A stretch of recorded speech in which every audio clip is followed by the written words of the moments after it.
What, in a nutshell, like what is it that you do, and what have you been focusing on for the last like year or two? Yeah, I want to say one thing. Sorry if you can hear my bulldog snoring. I tried to put him out of the room, but he busted in here, so you might hear him. It's Hopefully you don't. If okay. there's like a weird sound in the It's background, kind of it's cute though. my bulldog snoring. Yeah, he is cute, but he's loud. So in terms of what I do, so my coaching has evolved so much since I started. I used to be more so heavily involved in like nutrition and fitness, and like I still help people with that. But the what I really do now um, is it's kind of like a mixture of like the simplest way to put it would be like mindset, but also like business coaching. Because I don't like, if somebody comes to me and they're trying to like launch their coaching program, or they're trying to start a YouTube channel, or they want to get better at social media, sometimes they come to me and they're like, okay, tell me the logistics. How do I do it? And I'm like, we're going to work on up here first, because so many people are like hitting a wall with where they want to go and whatever their goals are. So sometimes I have people that come to me and aren't looking, for business help or social media help. And I want to help them. I talk about this a lot on my Instagram, help them get past the band-aids of what's holding them back and focus more on the root of what it is. So for example, if they're struggling with perfectionism or all or nothing mindset, or they have a fear of failure, again, whatever their goals might be, like let's identify, instead of, if you're really bad with organization or you procrastinate, let's not buy you a planner and like color code your desk. Let's figure out why you're procrastinating in the first place. So I kind of like to take people through the why they're doing the things, identify it, work through that. I'm really big on getting people outside their comfort zone. And then we can tackle the things that they want to do that they probably knew already how to do, but with a totally different set of glasses on, because they have a different perspective on like what they're actually capable of. You know what I mean? So I help a range of people, but I would say it's a lot about like what's up here and what's holding them back from reaching their goals, whatever those goals might be. Okay. See, because I didn't catch that so easily from just looking at your Instagram, which is probably a mistake that I made. But it's No, it's really fine. interesting that Well, you say that. yeah. What's like the if you had to guess before I, told you what I'm doing, like what are you thinking I'm Well, helping? you are very active. You're very animated. You talk about, health and wellness. So I was like, okay, we're going to talk about predominantly like health and wellness. And I thought, and so, but now this is really interesting and cool because I'm so into this as well. I'm an overachiever. I've struggled with that for my whole life.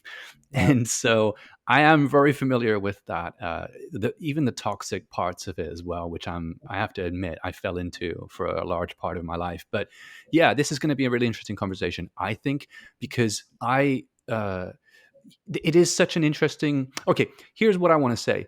Do do you think that most people contact you looking for help and then they realize, oh shit, this person really wants to go deep with me, and they're like, and then they're starting to get cold feet?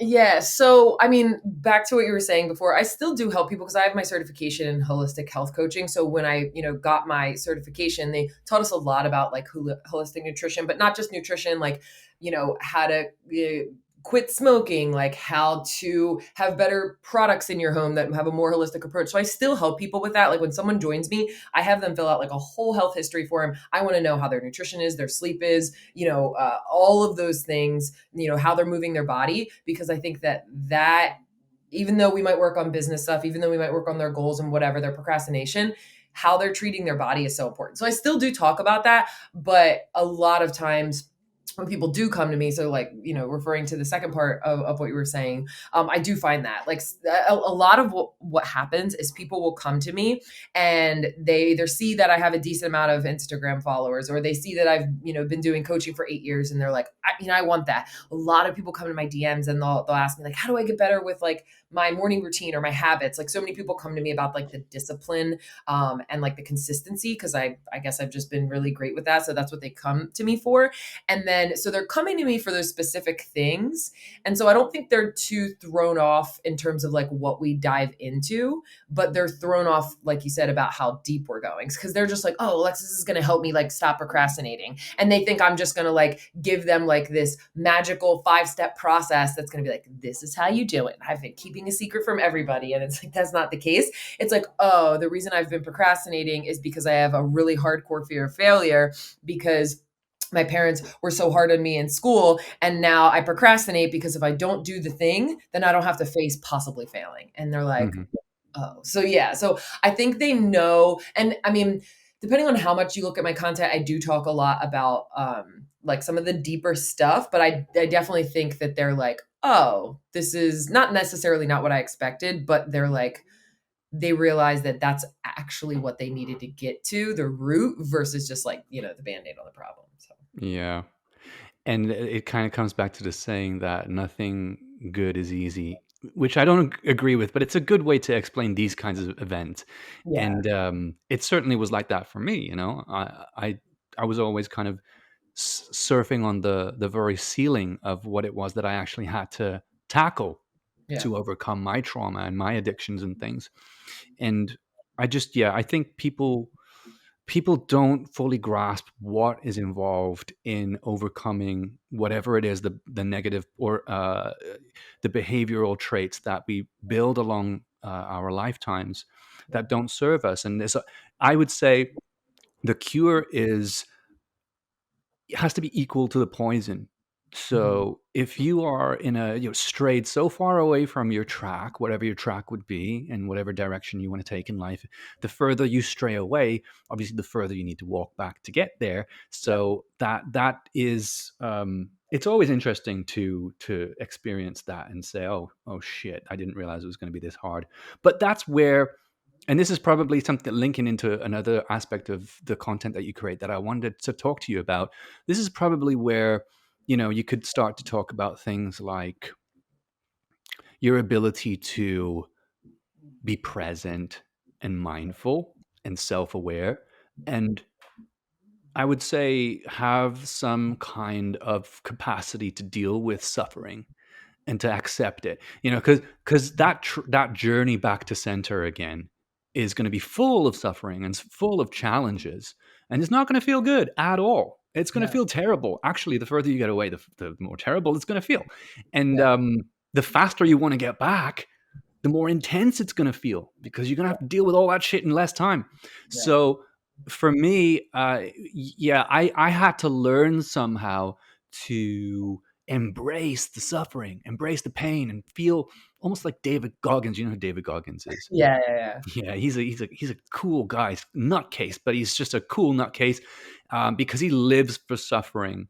And if Yeah, anyone's you listening feel to this, they don't different. know who he is. You should check him out on Instagram and follow him. You'll find some inspiration for sure. And yeah, people like David Goggins were and Jocko Willink, and I'm talking about a lot of kind of military people here. But then again, this is kind of curving back into the thing that I realized that you talk about, which is tough love, and I love that. I really, really, really appreciate someone who goes out of their way to shine a light on the thing that is tough love. What is tough love to you?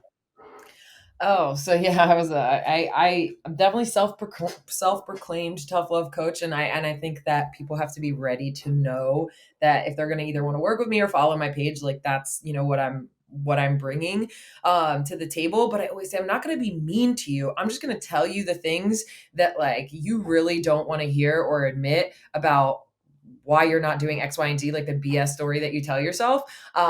And it's going to help you move forward. Not that I have all the answers at all, but working with someone like identifying, okay, here's why you've been struggling.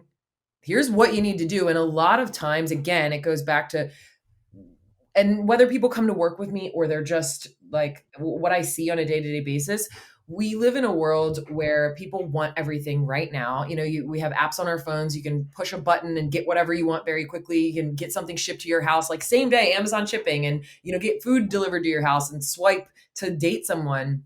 And people are just really impatient, and they also don't realize how simple getting through what they need to get through. Everybody's obviously a little bit different, but for the most part, simplicity is key, and everybody's trying to overcomplicate what it takes to like build their business, get past their fears, whatever it is. And I so think that's because they're trying to procrastinate, right? That's because they're trying that to too, yes. delay the suffering.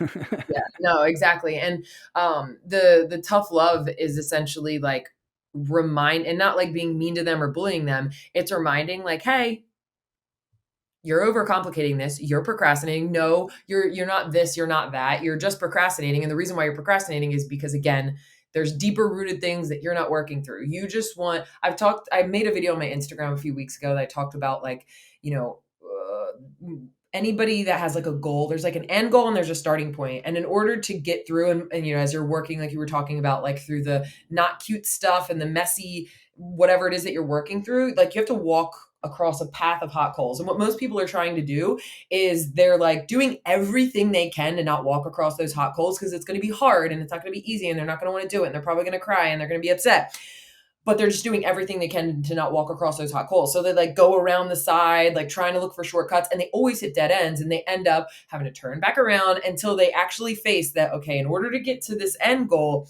I just gotta, again, the simplicity, but hard, walking across those hot coals.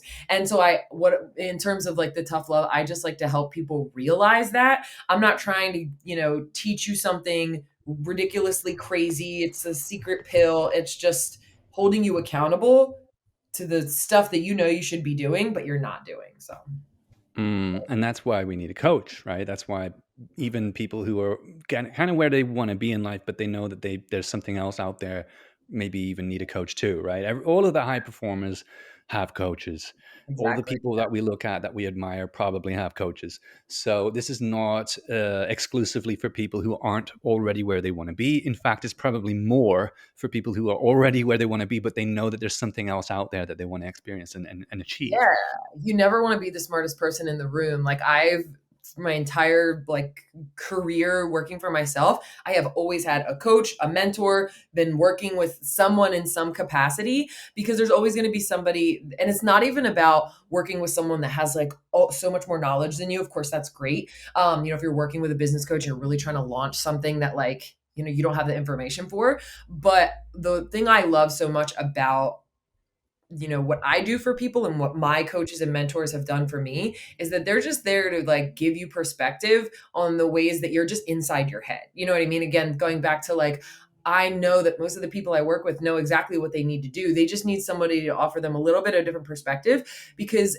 it's the ego that makes us think that like I just have to figure it out on my own. I got to be a loner. If I get help, that means it wasn't good enough. It's like, no, like you said, the highest performers, the most successful people always have someone to give them perspective, to get them out of their own head. And sometimes it's just about somebody asking you the right questions where you're like, never even thought about that. And then Mhm. you know, it can get you to the next step. So I agree.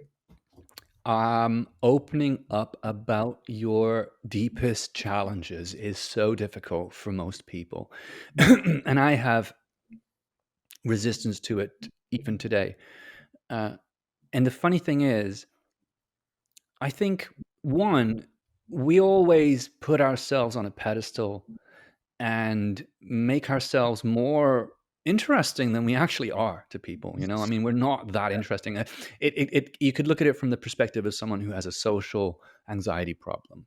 They are overthinking things. They believe that everyone in the room is focusing on them and that they're the center of attention. It's wrong. It's an illusion. It's a delusion.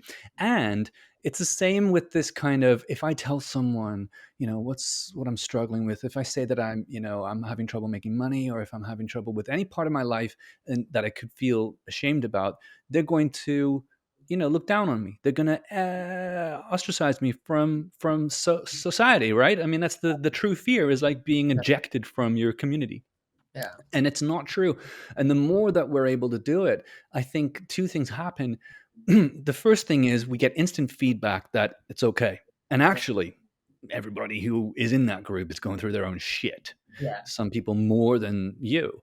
And then the second thing that happens is it's like a muscle. Like it becomes stronger. You become more. The vulnerability becomes more of a skill, and you are able to access that more often and more easily.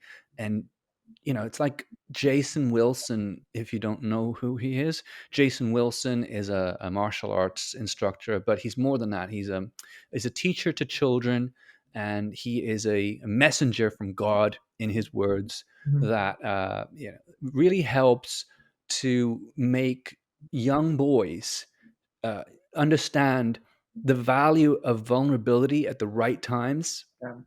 in the right way, controlled, aggressiveness, controlled outbursts, and not to hold things in. Yeah. And he's the kind of person that understands this perfectly. Like, he is all about vulnerability. He wrote a book called Cry Like a Man, Mhm. and it's a great book. Lewis Howes wrote a similar book Yeah, called The masculine Mask of masculine, Masculinity. Yeah, yeah, yeah. part of that And one. he's also another guy that went through a ton of shit when he was younger. He's actually my first client, and I brought this up before on the episode. But he's a really nice guy. We used to do accountability sessions together, and he's just, you know, right. I'm off on a tangent here. Sorry, I'm just going to keep going. Yeah, I do it all the time, so you're I've good. But hijacked my show. So the what do you think about this? Do you think that the highest achievers, the ones that of us that are the most productive, the ones of us that get the most popularity and airtime and limelight, do you think that those of us have gone through the most trauma? I would say, because some of my favorite quotes, like one of them is like, the master has failed more times than the student has ever tried. Or like, there's another one I can't pull off the top of my brain, but so much of the adversity like makes people who they are. And it, because again, it gives you perspective. You're able to pull yourself out of where you are and then essentially like teach, inspire, whatever to other people. And if you, and everybody has, adversity, but like I so many times people hold themselves back because they think that because of their adversity, that's the reason why they can't. And again, there's a lot of different cultural things and whatnot. So I don't want to like, poo poo that, but there is a lot of adversity that people will just use as the excuse to why they can't move forward. Oh And then yeah. there's people that use it and say that this is the reason why. Like any like video you see on social media, speaker, entrepreneur, like when you hear their story, like they're never like, you know what? I just showed up. Like there's always a story behind it. So I personally don't know of anyone, especially that I look up to, that doesn't have some kind of like massive amount of adversity that they had to go through for sure. Yeah, and you're talking about the real teachers, the ones who really genuinely want to help people, who really genuinely have succeeded in, achieving their goals and becoming a vision of themselves. Because I can think of many people that I've seen along the way that will say things like, "It just happened one night," like the law of attraction. I've got nothing against the law of attraction, and I do believe in manifesting what we desire through constant repetition of our goals, of who we want to be, of the kind of values we want to have, of the kind of things we want to experience in life. I think the constant repetition of that, whether it's in the form of a mantra or some kind of statement that you read every morning. I mean, they're powerful stuff. But law of attraction, and I'm sure you also agree with this, is not just about waiting for things and believing it's going to happen. I mean, the odds are it's going to happen to someone, but it's very low. I mean, you could Yeah. hope to win the lottery one day, Yeah. and it will happen to someone. But what I'm saying is, there's a lot of people out there. There's a lot of noise that kind of stops a lot of us from actually getting to the truth, which is it takes a lot of hard work. It takes a lot of effort, and again, tough love is just just such a powerful topic that I'm passionate about it because it works, and people feel so offended right now Yeah. by the audacity of someone to say that, oh, you have responsibility, oh, it's in your court, the ball isn't over there with someone else and you're just waiting for them to throw it in the loop. It's in your court, you're the one who's responsible for it. And it really pisses me off when people get upset with that, because I want to help them, and I'm like, hey, I'm going through this. This person's going through this. You need people in your life that are going to be able to fight you for you. I, Yeah. I made a post the other day. It was like I was talking about my addiction when I was an alcoholic, up until about a year ago, even less than a year ago now, I think. But I I used to drink myself to death, and the people around me, my friends, my closest friends, and my family were the ones who were willing to fight me for me. Yeah. And I couldn't see it at the time. I thought they were real dicks and they didn't understand. They were being nasty and mean. But in the retrospect, kind of like, well, every one of them had a point. So this is again like coming back to, you just got to be self-aware to the point, and it takes time to get self-aware. It takes courage and ambition. But if you become self-aware, you don't have to attach yourself too much to the emotions that come up when they come up. Yeah. It's like those emotions are, they're malfunctioning. They're trying to keep you somewhere that's comfortable, but comfort isn't the goal. It's personal growth. I don't know. What do you think about that?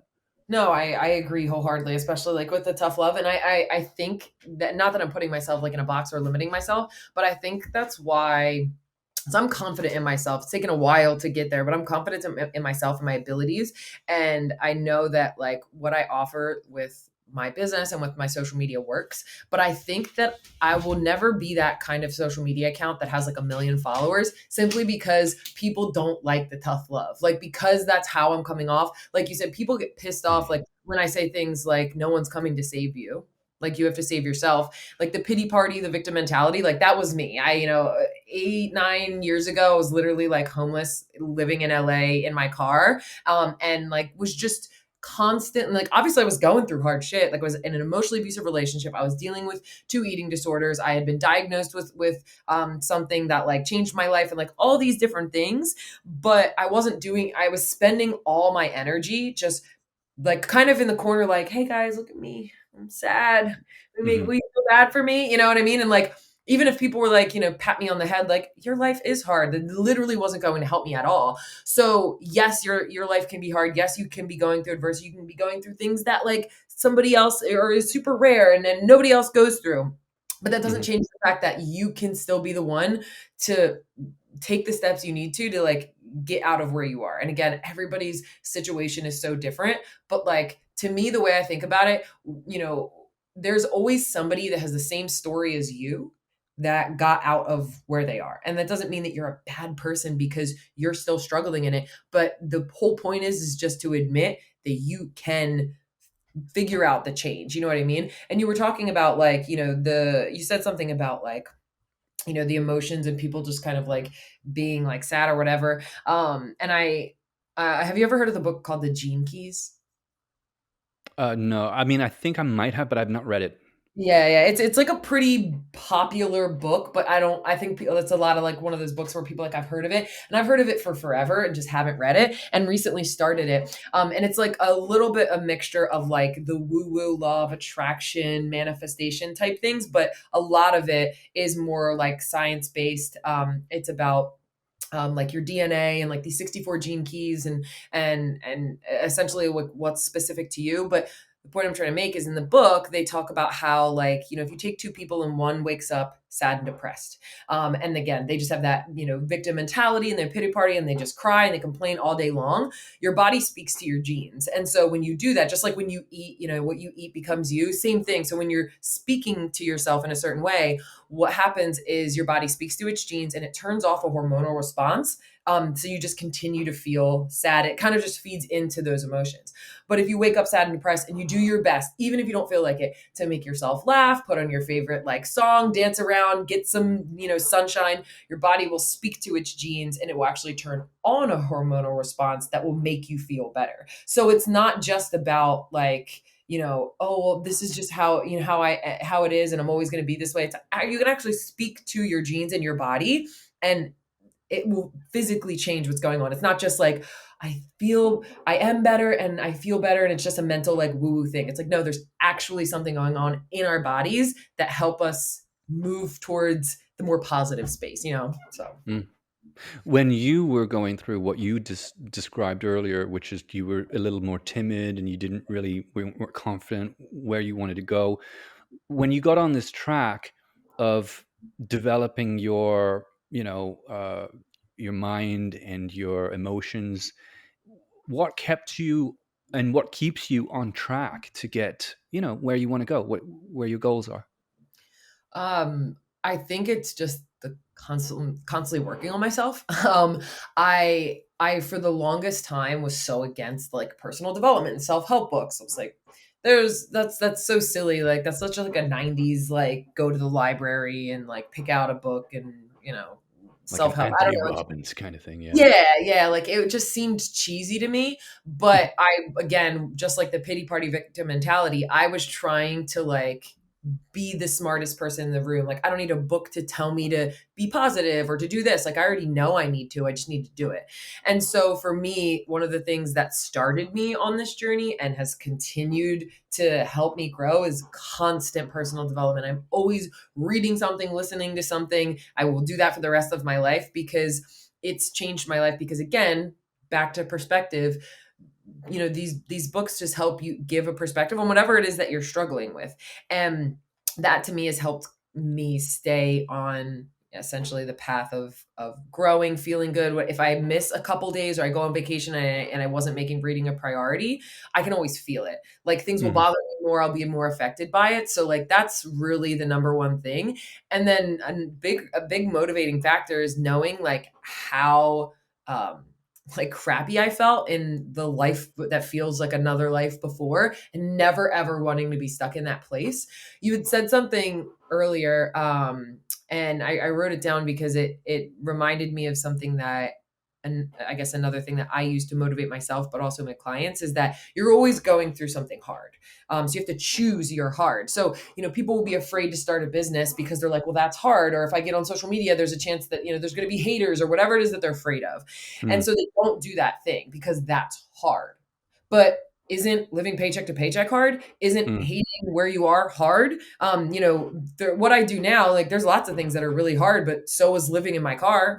You know what I mean? So I'd rather I'm always going to choose this hard over the hard before because it's more freedom. So there's like a lot of, I'm really big on meditation, affirmations. I also agree with the fact that like you can't just sit and just like manifest something. You have to work in accordance with the universe and everything that's going on. It's not like you just sit there and you're like, I have $1 million and then it shows up in your bank account. You have to work with the process. You know what I mean?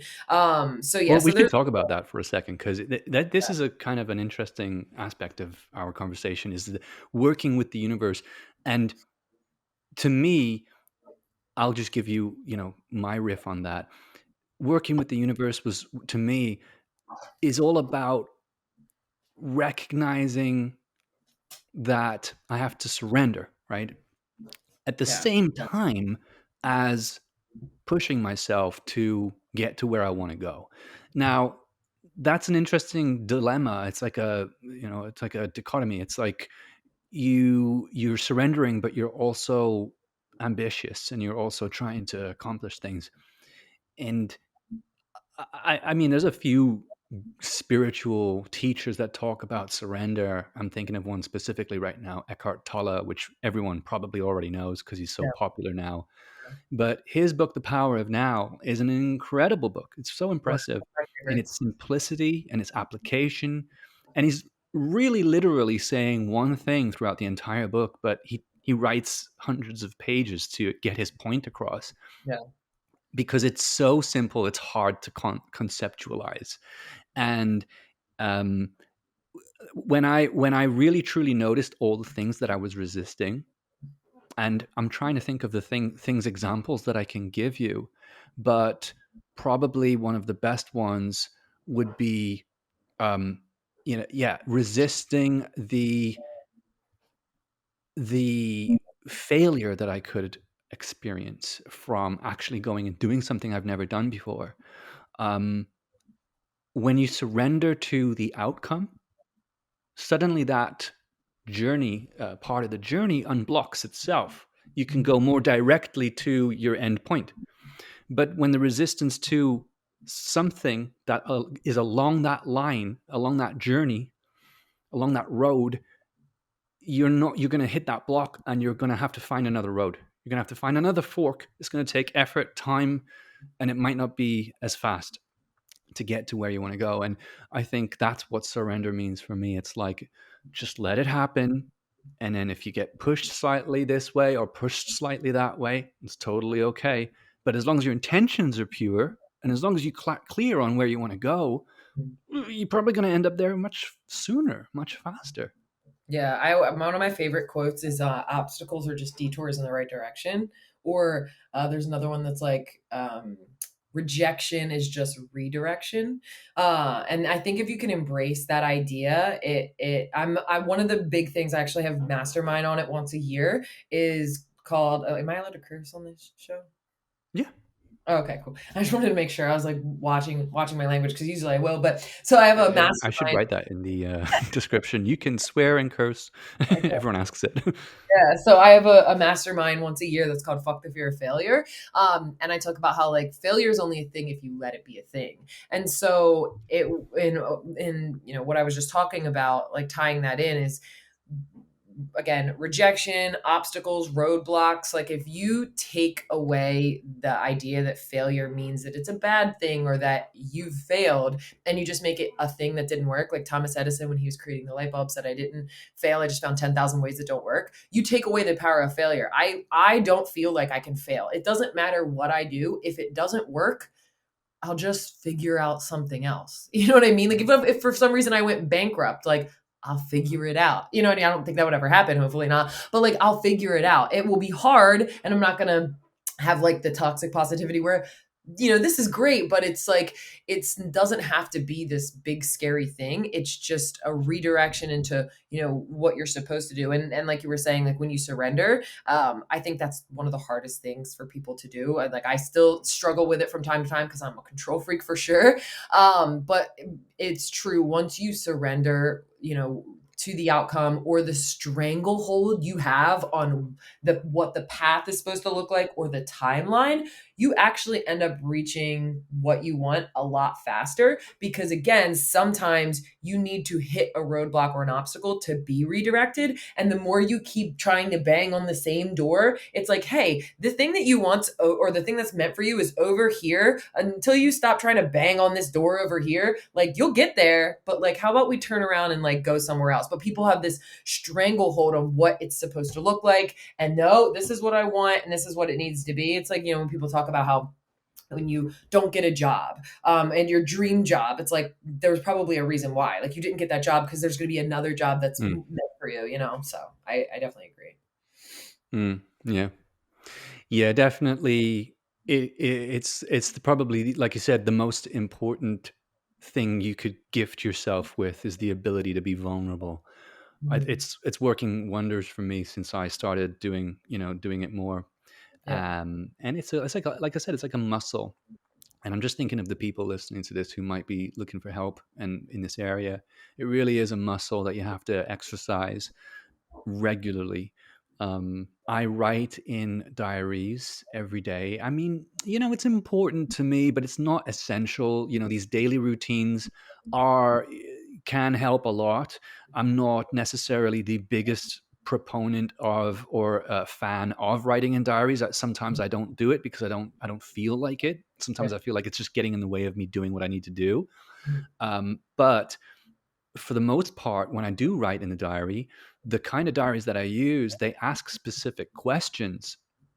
And it's designed to bring out the very best person, the very best parts of you, so that you can grow these muscles over time.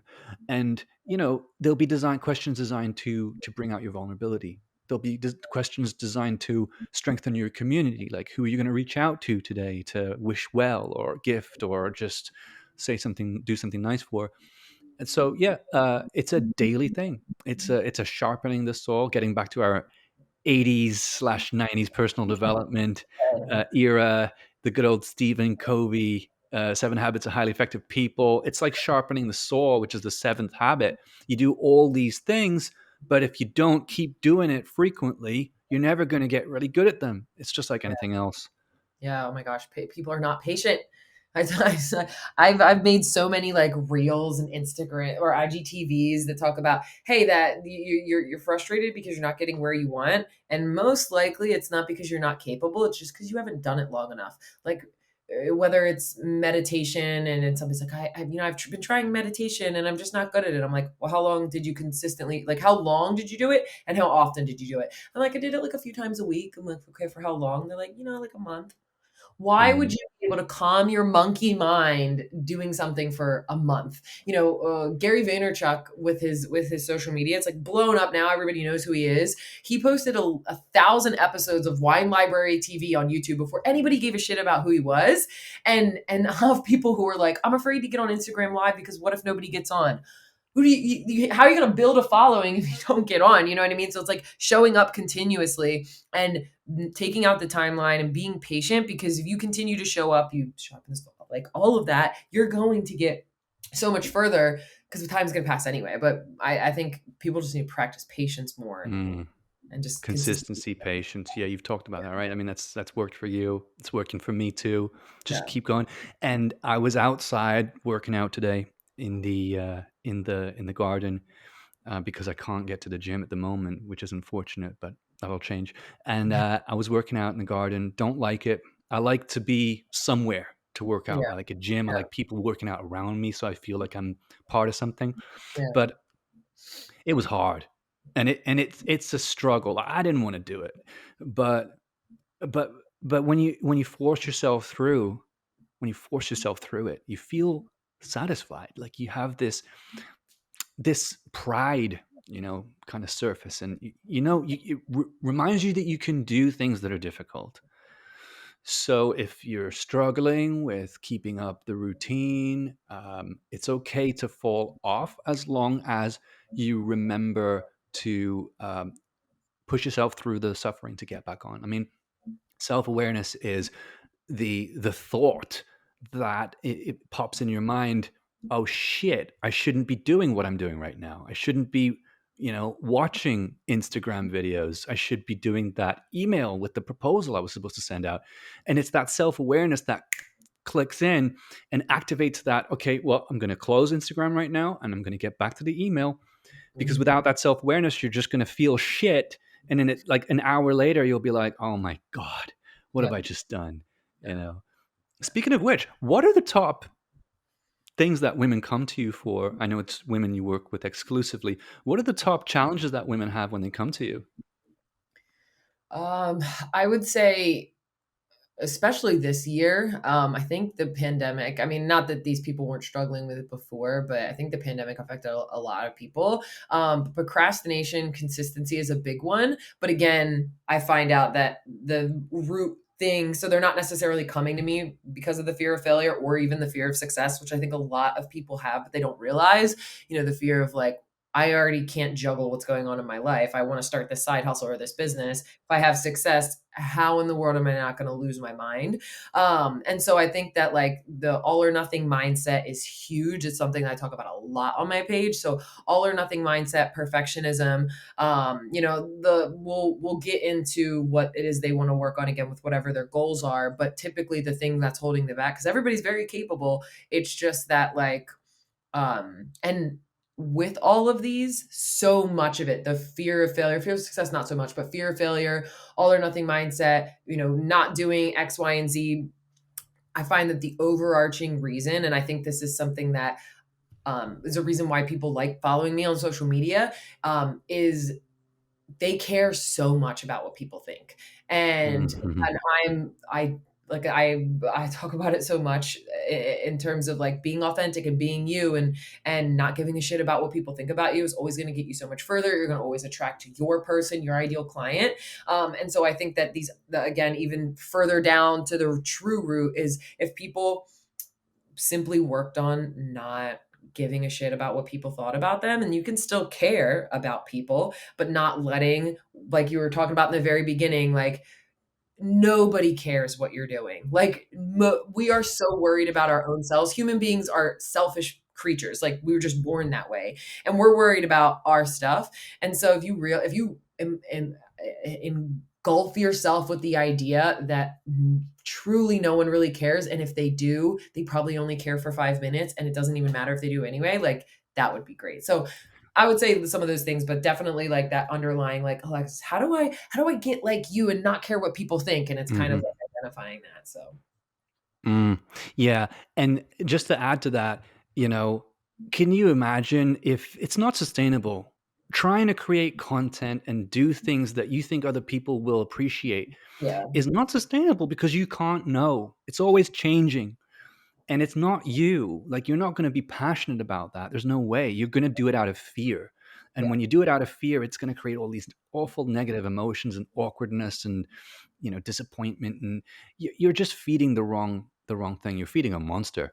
yeah, And yeah, like, create something, do something that is in line with what you genuinely gravitate towards. And it can take time to figure that out, to peel back the onion that you have grown over who you really are. There's an onion of layers of skin of just these false beliefs of who you should be and what you should be doing, and who should be accepting you in society. So peel those layers back, see who you really are, and then do the things that align with you as an individual and what makes you unique. And it took me a long time to figure that out. I chased money my whole life. I chased success my whole life. I just, the word success, it wasn't even tangible. It was just, oh, I want to be successful. All right, let's go and be successful. And I would copy people. I would do whatever the fad was, whatever yeah, the trend was at the time, like Amazon, drop shipping. Oh, great. I'm going to get into that. Let's go and pollute the world with even more Chinese plastic, right? yeah, So it was never coming from a place of passion. And that's when this podcast started. The podcast began when I realized I'd peeled back enough layers that I realized, holy shit, I am really not where I wanted to be. Let's rethink this. And then I launched that. But you know, uh, what is the um, what is the all or nothing mindset? Because I don't think I even know that, and I think I have it already. yeah. I've most people. I mean, I'm not saying everybody, but I think a lot of people struggle with the all or nothing mindset. Sometimes they know they are, and some don't think that they are, then they realize they are, whatever.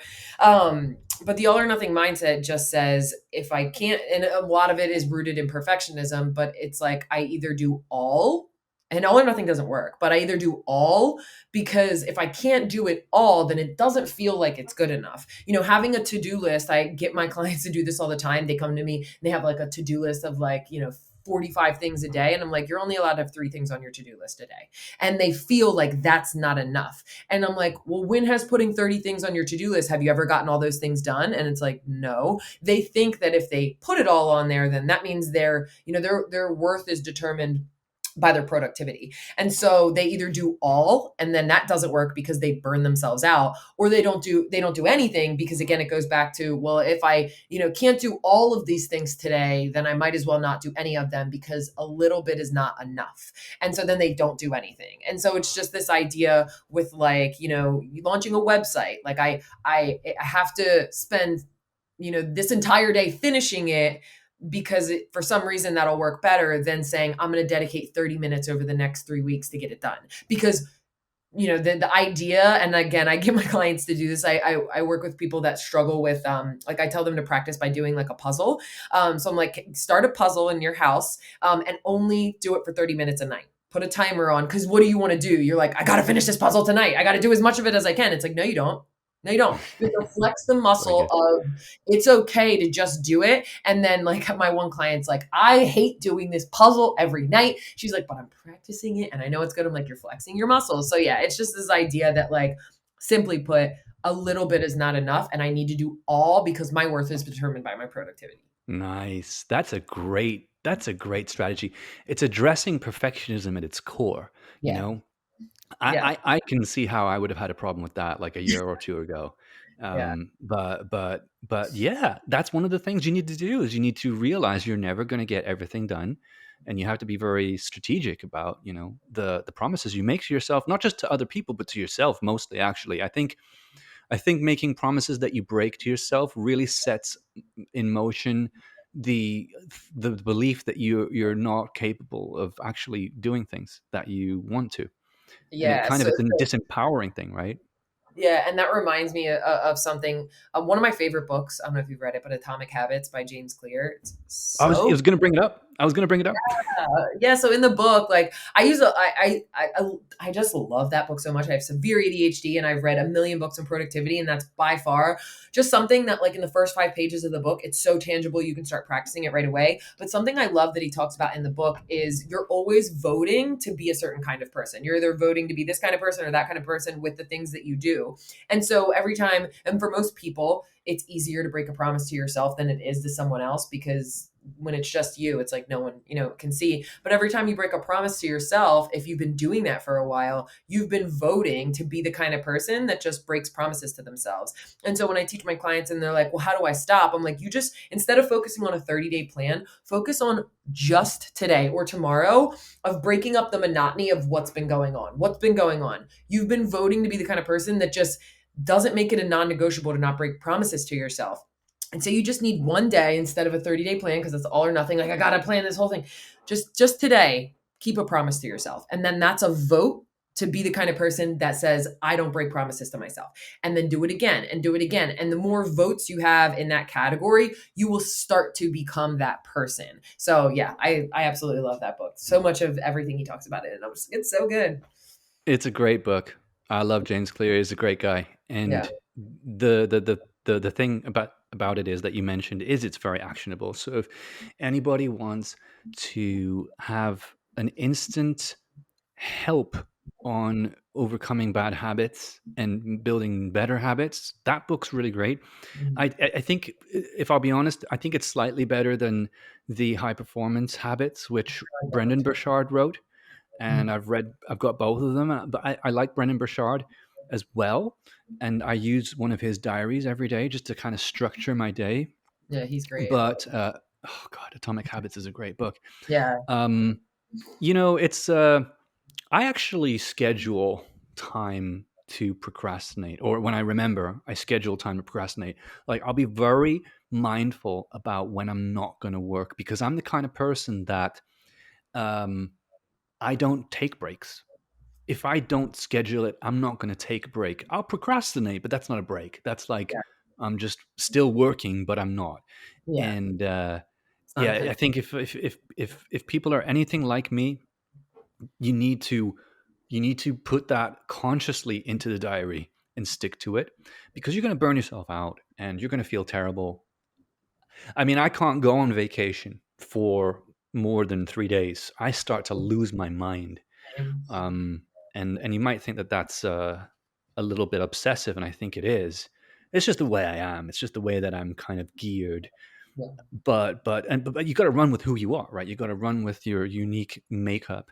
And I recognize that I shouldn't force myself to be on vacation for a week. I should just take what I need and then get back to it. Yeah. So again, self awareness is just a really key. I think we're both hammering these different, it's like tough love, self awareness, tough love, self awareness, and I think these are really good messages to be giving to people. You Yeah. mentioned earlier that you don't think you'll ever have 1 million followers, and I disagree with you. I really do. If you think of David Goggins, who we talked about earlier, that's all he talks about, and he's got millions of followers. Yeah, he goes Yeah. on the runs and everything, and he's like swears all the time, Yeah. but it's there's an audience out there that need to hear this, and when they hear it, they're like, yes, this is what I needed. Yes, they're ready. Do you believe the student is appears when the teacher appears when the student is ready? Definitely. I will say, like, not to get I don't even know what the word would be, but like I'm all about, like, female empowerment and whatever. I think that sometimes it is harder for people to hear tough love from a woman than it is a man. Not that, I mean, I could grow my, I plan on changing the world. Like, I have big dreams and goals, and I've made insane strides this year alone, which just remind me that of how capable I am. But I think that is a piece of it. Just like if a man is, like, badass, like, oh, he's a boss, but if a woman does it, like, oh, she's such a bitch. But back to what you were saying about that, it's so funny. I'm listening to Limitless by Jim Quick right now, and they just talked about the when the student is ready, the master appears. definitely believe that. I've seen that so many times in my life, especially even this year. I worked with my first real business coach. It was so scary, like investing that kind of money, but like I doubled my income 2 months after working with her. And I've Wow. been looking for someone, and it's kind of like it was like I saw something on my Instagram story and I was like finally ready for it. So I agree with that wholeheartedly. Right, yeah. And, you just have to put the message out every day. I mean, it's just like pumping out that keep going. And then one day, that person, it's like a lead funnel, right? I don't know if people listening to this know about this stuff, but it's like a customer funnel. No one's going to buy at the beginning. They have to go through this process of warming themselves up to the idea of buying from you. And it's not one thing that they're going to look at. It's like 50 or 100 things that you need to show them before they're ready to make that decision. Yeah. And I think it's the same for people like you and I who go out and create these kinds of content. It's not everyone's going to like it. People are going to hate us.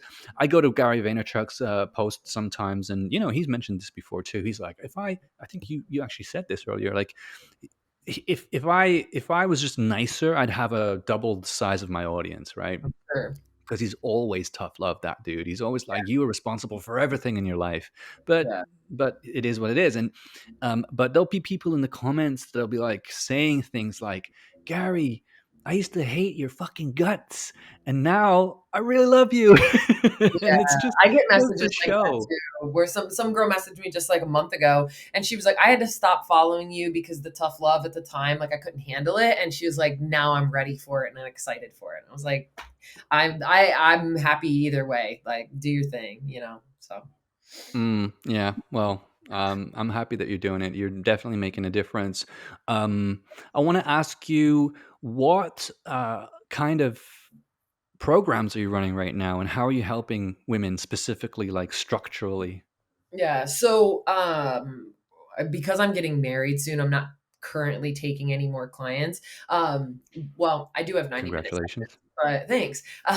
So I do a 2 month life direction coaching program. So that's like the main way that I, help people. I also do a 90-minute session, and then I occasionally hold masterminds, which I don't hold them all the time. So if you follow me and you see it, you want to hop on it, because I literally only ran, one this year. But like my 2 month life direction coaching program, we meet on Zoom once a week, and we dig into all the stuff. Even though there's like a specific cadence and rhythm to my program, it's still very much dictated by what the person wants to work on. But there are specific questions that I'm going to ask everybody, because again, like you said in the beginning, like they come to me wanting one thing, and then they realize like, oh, I didn't know I had to work on that. But I've never had anybody like fight against it. They realize that like this, because that's, I say it in my bio, like I help women identify and remove what's blocking them, towards what are, going towards their goals. And so, we meet, we chat. I also give my clients access to me outside of the calls, because we're going to do a lot of work on the calls. But like whether they need to vent that day, they need help with social media, they're whatever it is that they're going through. Like there are some clients I talk to like every single day, and some that I only talk to when we do the calls. But again, it's going back to like what I shared about in the beginning, like help. I created something called the ICB roadmap. So it's identify, confront, breakthrough. So the first part of the program, we're identifying, why are you procrastinating? Why do you struggle with perfectionism? Why do you have an all or nothing mindset? The second piece is confront, where I'm really big on getting my clients outside their comfort zone. So I'm like, let's make a list. What are your top 3 goals? And we know that from the beginning, but okay, how can we break these down? If you want to, launch your coaching program, it's like, what are 10 things that you need to do to get outside your comfort zone? And I give them like this little meter, like, when you look on the back of like a hot sauce bottle and it says like, has like a little pepper, it's like, this is kind of spicy. And, or this one is like super spicy. So we essentially create like a metered list of, the first thing being not so scary, but kind of scary. And then the last thing is like, I don't know if I could ever do this, and not only helping them create that, but helping hold them accountable to actually doing that. And sometimes their comfort zone stuff is just like not working as much. Going back to the perfectionism, it's like I make them make a failure list. Like, Mm. let's have you set yourself up for failure, knowing that you're not going to accomplish this, so you can feel it, realize you're not going to spontaneously combust, and you're going to be fine.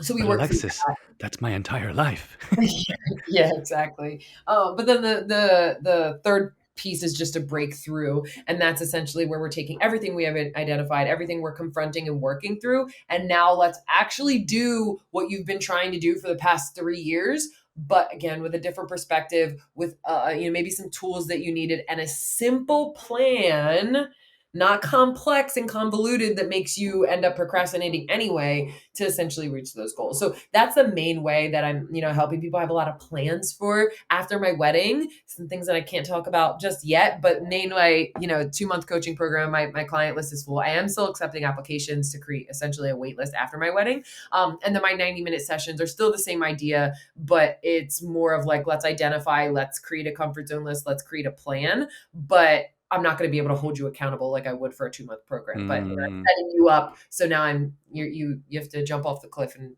build your own net on the way down versus me helping you build that. So those are like the main two ways that, nice.